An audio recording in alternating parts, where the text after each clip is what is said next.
ዲጂታል 2025 ሲነደፍ ትንሽ አምቢሺየስ እቅድ ስለነበረና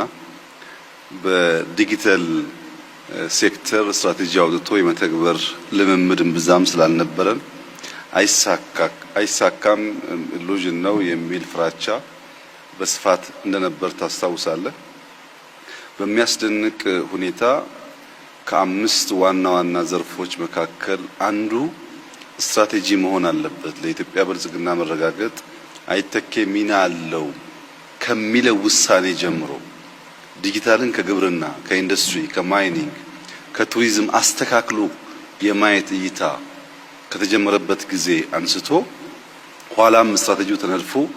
የተተገበረበትን መንገድ ስንመለከት ምናልባት በግብርናውም በማይኒንጉም በኢንዱስትሪውም ጥሩ ውጤት እንደመጣ ቢታወቅም የ2025 የዲጂታል ስትራቴጂ 100% በሚባል ደረጃ የተሳካ ስትራቴጂ ነው።